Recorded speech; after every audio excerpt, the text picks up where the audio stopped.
ना हाथ से मुसलमान को तकलीफ पहुंचाए और ना जुबान से मुसलमान को तकलीफ पहुंचाए। आका फरमाते हैं मुसलमान मुसलमान के लिए बुनियाद में लगी हुई ईंट की तरह है, एक ईंट दूसरी ईंट को मजबूत करती है। क्या समझे इस हदीस से? आप जब मकान बनाने खड़े होते हो तो बुनियाद से लेके मकान चलते हो ना, एक ईंट रख दी, अब वो मजबूत नहीं है, उसके ऊपर दूसरी ईंट रखी तो नीचे वाली ईंट मजबूत हो गई। आका फरमाते एक मुसलमान दूसरे मुसलमान के लिए कल बुनियाद में लगी हुई ईंट की तरह है, एक ईंट दूसरी ईंट को मजबूत करती है। मतलब ये है कि एक मुसलमान दूसरे मुसलमान की सपोर्ट करे, एक मुसलमान दूसरे मुसलमान से सच्ची मोहब्बत करे, उसके ऐबों को जाहिर ना करे, उसकी बुराइयां करता ना फिरे। आका फरमाते हैं, मदीने वाले मुस्तफा फरमाते हैं, जो किसी मुसलमान के राजों को जाहिर करेगा अल्लाह ताला उसके राज को जाहिर कर देगा। जो किसी मुसलमान के ऐबों को ढूंढेगा और उसको जाहिर करेगा तो अल्लाह ताला कयामत के दिन उसके ऐबों को जाहिर फरमा देगा। जो किसी मुसलमान के ऐबों को छुपाएगा अल्लाह ताला कयामत के दिन उसके ऐबों की पर्दापोशी फरमाएगा। क्या आज हम इस पे अमल कर रहे हैं? आज हमारा इस पे भी अमल नहीं। आका फरमाते हैं मोमिन मोमिन के लिए आईने की तरह है, एक मोमिन दूसरे मोमिन का आईना है। क्या आज हम अब जो अपने लिए पसंद करें वो अपने भाई के लिए पसंद करें? क्या इस पे आज हमारा अमल है? इस पे भी अमल नहीं। आका फरमाते मदीने वाले मुस्तफ़ा ने फरमाया है, आका इरशाद फरमाते हैं मोमिन मोमिन का भाई है, मोमिन मोमिन का भाई है। लेकिन आज हम बिरादरियों में बटे, खानदानों में बटे, पीरों के नाम पे बट गए आज हम। अरे इन पीरों के नाम पे बटने से क्या था? सबसे बड़े पीर पीराने पीर रोशन ज़मीर की मोहब्बत में आप यहाँ आए हो, गौसे आजम की मोहब्बत में आए हो। वो गौसे आजम फरमाते मेरा हाथ मेरे मुरीदों पर ऐसे है जैसे आसमान का साया जमीन के ऊपर है। उस गौसे आजम से लो लगाओ।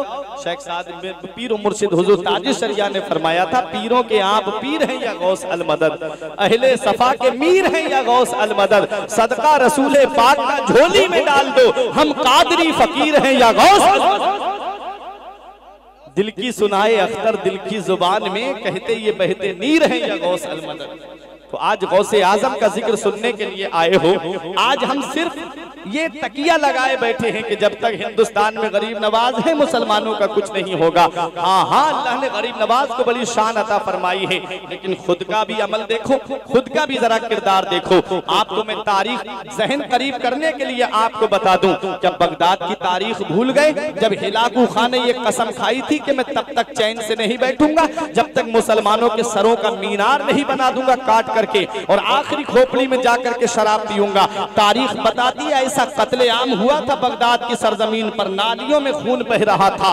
और तारीख लिखने वालों ने लिखा है कि हिलाकू खां की फौज जब आने का इरादा करती तो लोग अल्लाह के वली की बारगाह में आते और कहते हुजूर हिलाकू खां की फौज आ रही है। और दो रिवायतें मिली, एक ये कि वो कटोरा पलट देते तो बगदाद छुप जाता, और एक रिवायत कि वो अपने सर की टोपी उल्टी करके लगा लेते तो बगदाद छुप जाता। अल्लाह अकबर। दो मरतबा, पहली मरतबा हुआ फौज ढूंढ के बगदाद चली गई, नहीं मिला। फिर दूसरी मरतबा फौज आई, फिर बगदाद नहीं मिला। तीसरी मरतबा फिर फौज आई, देखा कोई नजर नहीं आया, इंसान नहीं मिल रहे हैं उनको। एक अल्लाह का बंदा टहलता हुआ नजर आ रहा था। हिलाकू खां खुद आया और कहा कि ये कौन है, उनको बुला करके लाया गया। कहा कि बगदाद है कहाँ, बगदाद के लोग कहाँ पर है? तो उसने अल्लाह के नेक बंदे ने कहा, अल्लाह के वली ने कहा कि मेरी टोपी को जरा पलट करके देख। जब उसने सर से टोपी उतारी और उसको सीधा करके देखा तो बगदाद भी नजर आने लगा और बगदाद के अंदर लोग भी नजर आने लगे। अरे जब बगदाद की सरजमीन पर रहने वाले अल्लाह के वली की शान का ये आलम है कि जब टोपी को उल्टा कर दे तो बगदाद निगाहों से छुप जाए, तो पीराने पीर रोशन ज़मीर कुतुब रब्बानी महबूब सुबहानी शहबाज लामकानी पीर लासानी हुजूर गौसे आजम की शान का आलम क्या होगा? इसी को मेरा ईमान कहता है, सर भला क्या कोई जाने के है कैसा तेरा, सर भला क्या कोई जाने के है कैसा तेरा, औलिया मलते हैं आंखें वो है तलवार तेरा। सुभान अल्लाह। नारे तकबीर, नारे रिसालत, नारे रिसालत, मसलके आला हजरत फैजाने हुजूर गौसे पाक। नारे तकबीर, नारे रिसालत। क्यों कत्लेआम हुआ बगदाद में? कभी सोचा?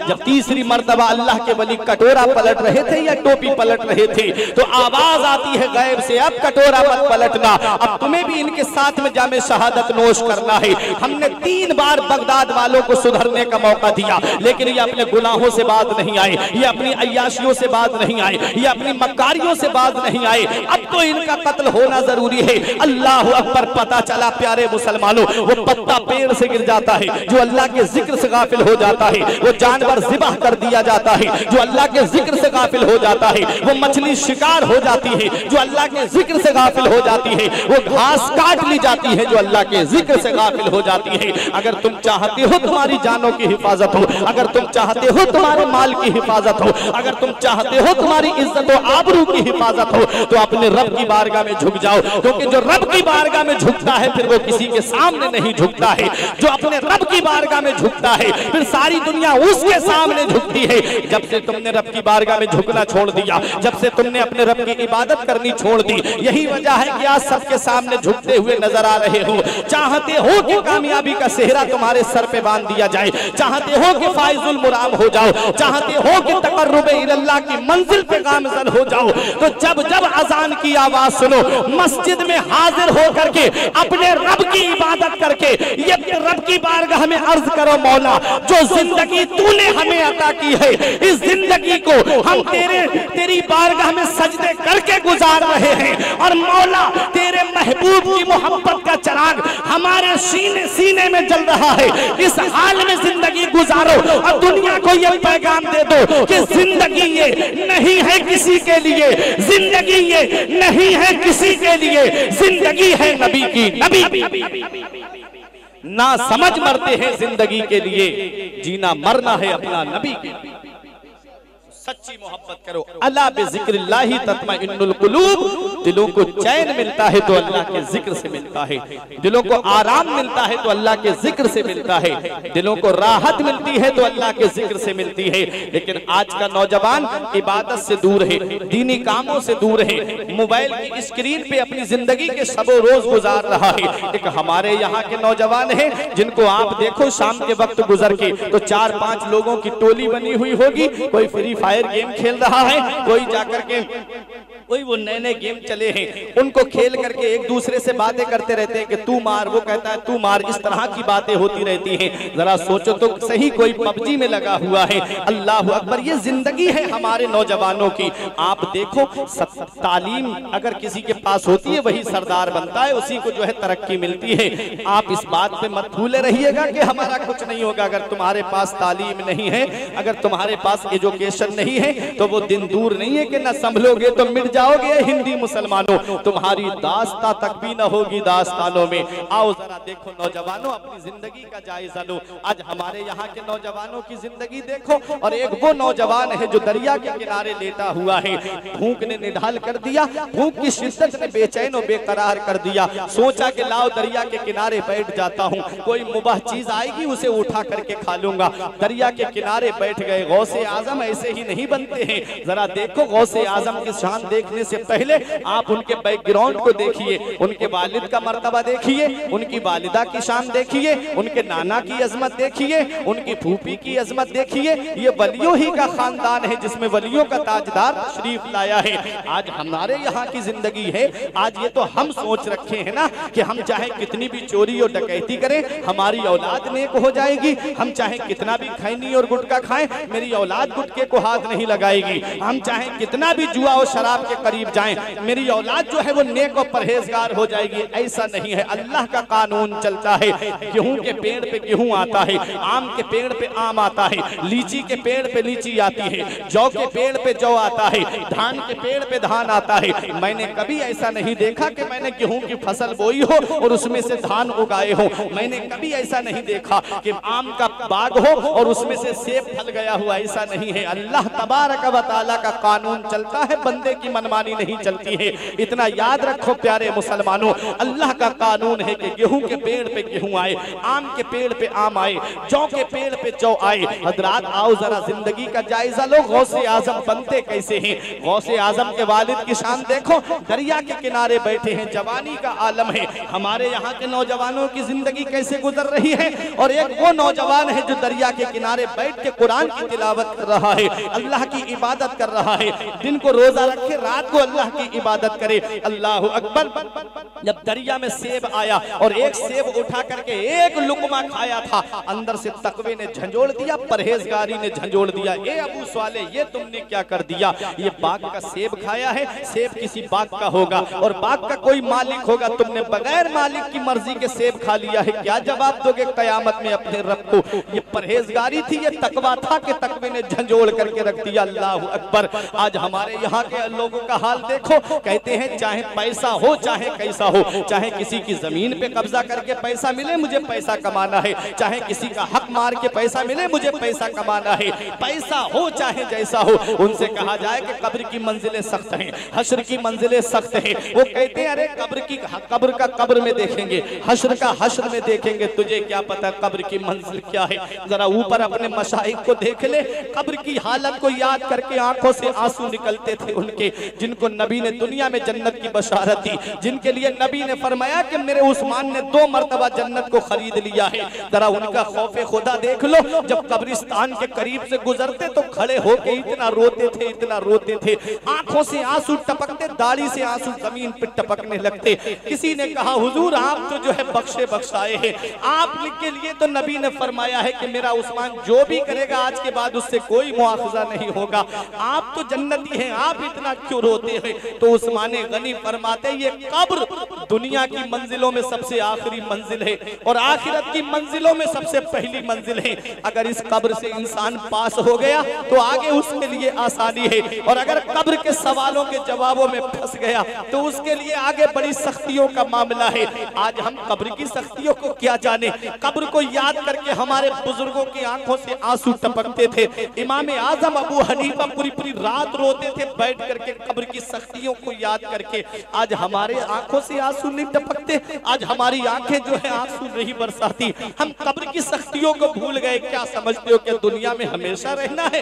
क्या इस दुनिया में हमेशा के लिए आए हो? नहीं नहीं प्यारे मुसलमानों, वो कब्र की सख्तियां जो कब्र लोगों से रोजाना पुकार पुकार के कहती है, मेरे ऊपर अकड़ के पैर रखने वाले, मेरे ऊपर सीना तान के चलने वाले, मेरे ऊपर मोटर कारों को दौड़ाने वाले, इतना याद रखना मैं कीड़े मकोड़ों का घर हूँ, मैं वहशत का घर हूँ। अगर आज काजू के अंदर हल्का सा कीड़ा नजर आ जाए हम उस काजू को नहीं खाते, अगर आज कोई फल के अंदर कीड़ा नजर आ जाए हम उस फल को नहीं खाते। आप जरा सोचो तो सही, कब्र के अंदर जब इंसान जाएगा, हशरातुल अर्द जमीन के अंदर कितने कीड़े हैं, वो कैसे इस इंसान के जिस्म को खाएंगे, कैसे इस इंसान का जिस्म कब्र के अंदर गल जाएगा। लेकिन कुछ लोग ऐसे हैं जिनके जिस्म को कब्र की मिट्टी नहीं खाएगी। अरे जो मदीने वाले मुस्तफा पर हमें हमेशा दुरूद पढ़ता रहता है उसके जिस्म को कब्र में मिट्टी नहीं खाएगी। और जो हाफिज़े कुरान है, कुरान पे अमल करने वाला है, बाअमल हाफिज़े कुरान है, कब्र में उसका भी जिस्म सलामत रहेगा। और जो सच्चा आलिम है, आलिमे बाअमल है, उसका जिस्म भी कब्र में सलामत रहेगा। शायर पुकार के कहता है ज़मीन मैली नहीं होती, ज़मन मैला नहीं होता, ज़मीन मैली नहीं होती, ज़मन मैला नहीं होता, मोहम्मद के गुलामों का कफन मैला नहीं। नबी के सच्चे आशिक, नबी के सच्चे दीवाने बनो। हमारी जिंदगी कब्र की सख्तियां भूल गए। उलमा बताएं तो असर ना हो, उलमा बताएं तो हंसी मजाक, जलसों में भी मोबाइल लेके इधर उधर की बातें, चैटिंग करना, इधर उधर की बातें करना, ये हाल है। क्यों? क्योंकि आखिरत की बातें दिल पे असर नहीं करती। क्यों? क्योंकि गुनाहों की वजह से ये दिल काले हो चुके हैं, दिल सिया हो गए हैं, इसलिए कोई नसीहत की बात दिल के अंदर नहीं जाती। अरे जब बंदा एक वक्त की नमाज छोड़ देता है तो दिल के ऊपर काला नुक्ता पैदा हो जाता है। जब वो नमाज छोड़ता जाता है वो नुक्ता बढ़ता जाता है, पूरा दिल काला कर देता है। फिर नमाजों में उसका दिल नहीं लगता, जलसों में आए तो वहां दिल नहीं लगता, आलिम वाज कहे तो वहां दिल नहीं लगता, फिर उसका दिल जो है वो दीनी कामों में नहीं लगता, फिर वो दुनियावी बातें तलाश करता फिरता है। इसका इलाज सिर्फ यही है। नबी ने फरमाया अफजलु ज़िक्र ला इलाहा इल्लल्लाह, सबसे बेहतर जिक्र जो है वो कलमा शरीफ पढ़ना है। जब ला को खींच करके इल्लल्लाह पे गिराते हैं तो दिल के ऊपर जो जंग पैदा हो जाता है वो कलमे शरीफ की बरकत से दूर हो जाता है, फिर उसका दिल नबी की मोहब्बत का मदीना बन जाता है। तो बार बार कलमा शरीफ पढ़ते रहना चाहिए, इसका विर्द बना लो, इसका वजीफा बना लो। कलमे शरीफ का बार बार कलमा शरीफ पढ़ो, बार बार उसकी तिलावत करो। क्यों? क्योंकि आला हजरत अजीमुल बरकत ने शेख मुहियुद्दीन इब्नुल अरबी की एक रिवायत को नकल करते हुए फरमाया कि जो 70,000 मरतबा कलमा शरीफ पढ़ के अपने मरहूम के लिए ईसाले सवाब कर दे तो अल्लाह ताला कलमा शरीफ पढ़ने वाले को भी बख्श देता है, जिसके लिए ईसाले सवाब किया गया है अल्लाह ताला उसको भी बख्श देता है। क्या अच्छा हो कि हम जो बैठे तो बजाय दुनियावी बातें करने के कलमा शरीफ पढ़ के ईसाले सवाब करते रहे, हमारे अजीजों को ईसाल पहुंच जाएगा और हमको भी उसका सवाब मिलता रहेगा। ये हमारी जिंदगी है। मैं अर्ज कर रहा हूँ, आज मैं अपने हालात को बयान कर रहा हूँ। जरा हमारे यहाँ की जिंदगी देखो, कब्र की सख्तियों को हम भूल गए। कब्र दुनिया की मंजिलों में सबसे आखिरी मंजिल है, आखिरत की मंजिलों में सबसे पहली मंजिल है। उससे पास हो गया तो आगे आसानी है, उसी के सवालों में फंस गया तो बड़ी सख्तियां हैं। मेरा इमाम कहता है उनको रहम आए तो आए, वरना वो कड़ी मार है क्या होना है। छुप के लोगों से किए जिसके गुनाह वो खबरदार है क्या होना है। कल तो दीदार का दिन है और यहाँ आंख बेकार है क्या होना है। गंदी तस्वीरें देख करके, गंदी फिल्में देख करके ये आंखें इस लायक नहीं कि गौसे आजम का दीदार करें, करीम नवाज का दीदार करें, आला हजरत का दीदार करें, गाजी पाक का दीदार करें, अरे मदीने वाले मुस्तफ़ा का दीदार करें। तो इन आंखों को ऐसा पाकीज़ा बना लो कि इन आंखों से अब अल्लाह के नेक बंदों का दीदार करना है। मेरा इमाम कहता है कल तो दीदार का दिन है और यहाँ आंख बेकार है क्या होना है। हाय बिगड़ी तो कहाँ आकर ना हो, ऐन मझधार है क्या होना है। दूर जाना है रहा दिन थोड़ा, मत पे क्या मार है क्या होना है। क्यों रजा कुड़ते हो हंसते उठो, जब वो गफ्फार है क्या होना है। जिंदगी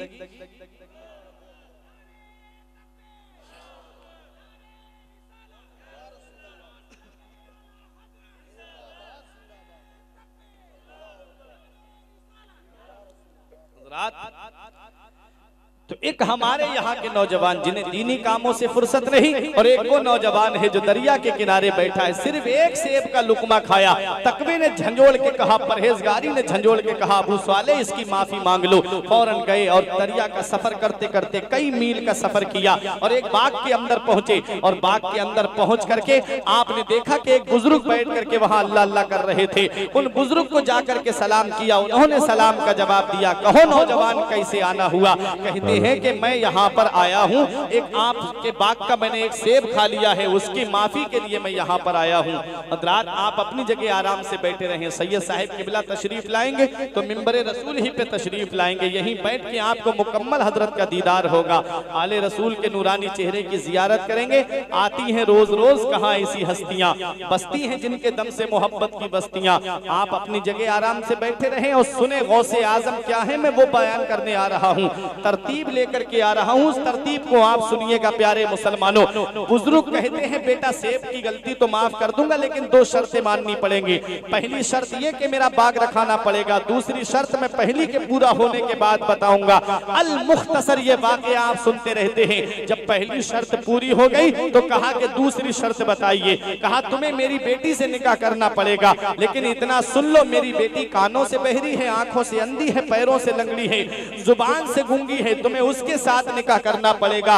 ये गौसे आजम के वालिद हैं, तकवा देखें, परहेजगारी देखें, जानते हैं कि मुझे पूरी जिंदगी ऐसी लड़की को सिर्फ बिठा के खिलाना है, कोई खिदमत की उम्मीद नहीं है, लेकिन फिर भी राजी हो गए गौसे आजम के वालिद। कहा ठीक है मैं सजा दुनिया में बर्दाश्त करने के लिए तैयार हूँ, मैं आखिरत में सजा बर्दाश्त नहीं कर पाऊंगा। ये अल्लाह वाले थे जो आखिरत के अजाब से डरते थे, जो आखिरत की सख्तियों से डरते थे। कहते दुनिया में सजा उठा लूंगा लेकिन आखिरत में इसकी सजा मैं बर्दाश्त नहीं कर पाऊंगा। गौसे आजम के वालिद का जब निकाह हो गया तो आप हुजरा अरूसी के अंदर गए। आपने जैसे ही दाखिल हुए कदम अंदर बढ़ाया, फौरन अंदर से जो है उठ करके दुल्हन खड़ी हो गई, इनको सलाम किया, बैठने का इशारा किया, फौरन हुजरे से बाहर आकर के कहते हैं कि हुजूर किस कमरे में आपने मुझे भेज दिया? जिस लड़की के बारे में आपने बताया था वो बातें उनके अंदर नहीं पाई जाती हैं। वो तो आंखों से भी ठीक हैं, जुबान से भी ठीक हैं, पैरों से भी ठीक हैं, हाथों से भी ठीक हैं, कानों से भी ठीक हैं। और आप क्या बता रहे थे? तब गौसे आजम के नाना ने पूरी बात बताई। बेटा अबू स्वालेह, मैंने कहा ना मेरी बेटी कानों से बह रही है, मतलब यह है कि आज तक मेरी बेटी ने कोई गंदी बात अपने कानों से नहीं सुनी। मैंने कहा मेरी बेटी जुबान से गूंगी है, आज तक मेरी बेटी कभी झूठ नहीं बोली। मैंने कहा पैरों से लंगड़ी है, मतलब यह है कि मेरी बेटी ने आज तक कदम अपने वालिद की मर्जी के बगैर कदम घर से बाहर नहीं निकाला है।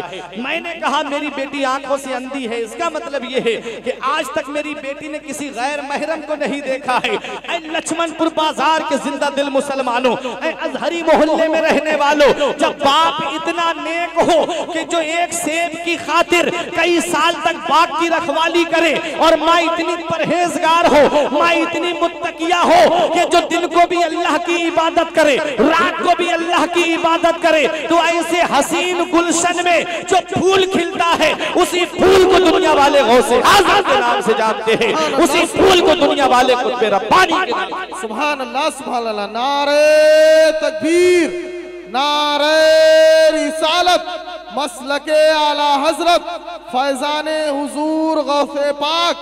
नारे तकबीर, नारे रिसालत। कौन गौसे आजम है? कौन गौसे आजम? मेरा इमाम कहता है वाह क्या मर्तबा ए गौस है बाला तेरा, ऊंचे ऊंचों के सरों से कदम आला तेरा। कब कहा मेरे इमाम ने? जब गौसे आजम पैदा हुए और रोजा रखते हुए आए तो मेरा इमाम कहता है वाह क्या मर्तबा ए गौस है बाला तेरा।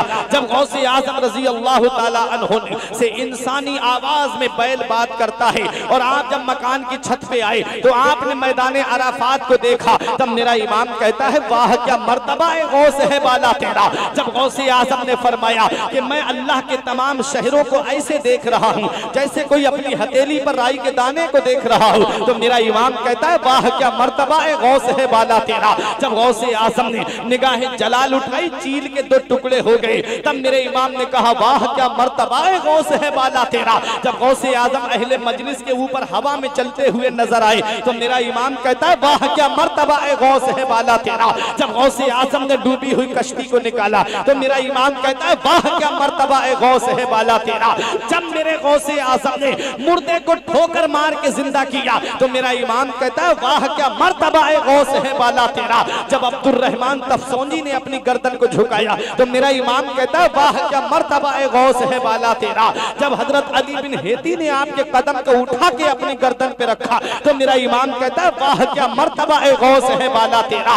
जब शेख अहमद मगरिबी ने गौसे आजम की अजमत का इकरार किया और गौसे आजम की विलायत को माना, तब मेरा इमाम पुकार के कहता है वाह क्या मर्तबा ए गौस है बाला तेरा। अरे जब गौसे आजम ने फरमाया मेरी बुलंदी के झंडे आसमानों पे लहरा रहे हैं, तब मेरा इमाम कहता है वाह क्या मर्तबा ए गौस है बाला तेरा। जब गौसे आजम ने फरमाया कि मेरी बुलंदी के झंडे आसमानों पे लहरा रहे हैं तो मेरा इमाम कहता है वाह क्या मर्तबा ए गौस है बाला तेरा। जब गौसे आजम ने फरमाया कि मैं अपना राज मुर्दे पे डाल दूं तो वो अल्लाह की कुदरत से उठ के खड़ा हो जाए तो मेरा इमाम कहता है वाह क्या मर्तबा ए गौस है बाला तेरा। जब गौसे आजम ने फरमाया अगर मैं अपना राज समंदर पे डाल दूं तो वो खुश्क हो जाए तो मेरा इमाम कहता है वाह क्या मर्तबा ए गौस है बाला तेरा।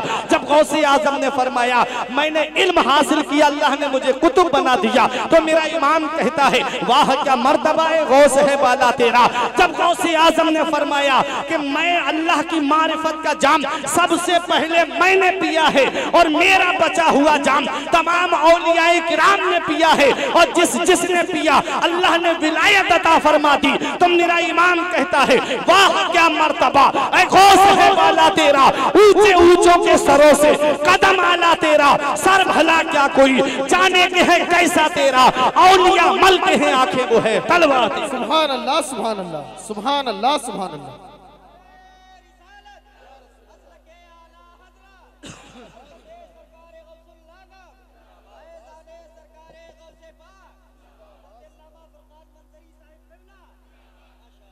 दुरात वो मेरा इमाम कहता है जिसको 100 फर्द सरापा ब फरागत ओढ़े, जिसको 100 फर्द सरापा ब फरागत ओढ़े, तंग होकर जो उतरने को हो नीमा तेरा। क्या समझे इस शेर को मेरे इमाम के? आप फर्द जानते हो? औलिया